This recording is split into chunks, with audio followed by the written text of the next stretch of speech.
response to what Wikispeed did last year. By then, we'll be on a moon base, rapidly dropping 100-mile-per-gallon cars all around. Our prototypes are $25,000. That's what finances our development for the comfy, cozy commuter car. It's not the car I think most people would want to drive every day. They could. It would be capable. But it's like a race car. But we need 9 more brave prototype enthusiasts, owner test drivers, to give us feedback on those, to directly feed into the product development queue of our comfy commuter car, and that will finance the development of it. Wow. Yes, in the front was the next hand I saw raised. You got one guy. Why, Yeah, one here too. Oh, why okay. not lease them out?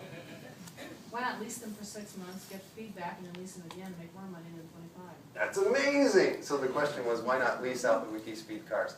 If you or someone you know would like to help us develop the lease terms, we would be thrilled to take that on. So the answer is merely a demand and capability, right? If we had 10 people saying we're ready for a lease, we have had one person say we're ready for a lease, and we started to develop lease terms with them. If we had 10 people, we would completely reprioritize, exactly to your point.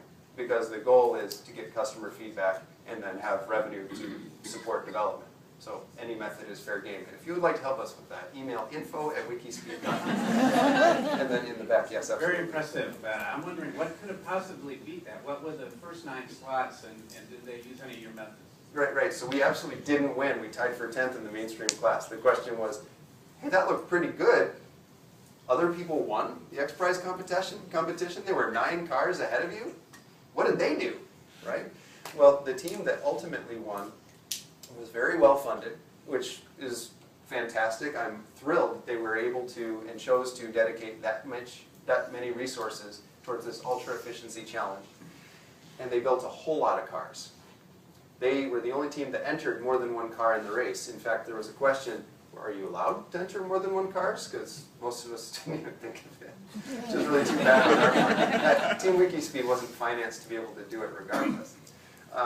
But they ultimately entered 4 cars in the race out of many other cars that had been developed. And so their strategy, instead of reducing the cost to make change, was, well, let's just develop everything we can think of, or all the methods responsible. And they came up with something pretty slick. Edison 2 is the name of the team that won the mainstream class in the Progressive Insurance Automotive X Prize. And I'm a fan of their car.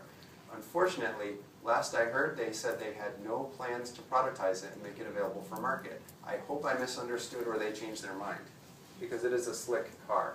I could nerd out about that for a whole hour. You can look them up at Edison 2. Any other questions? How are we doing on time? I don't have the agenda, I forgot to prepare myself. I think we're doing pretty good. I think Joe's really set the stage for a new way of thinking. And I used this phrase many times before about thinking outside the box. When I heard Joe, I said, what box?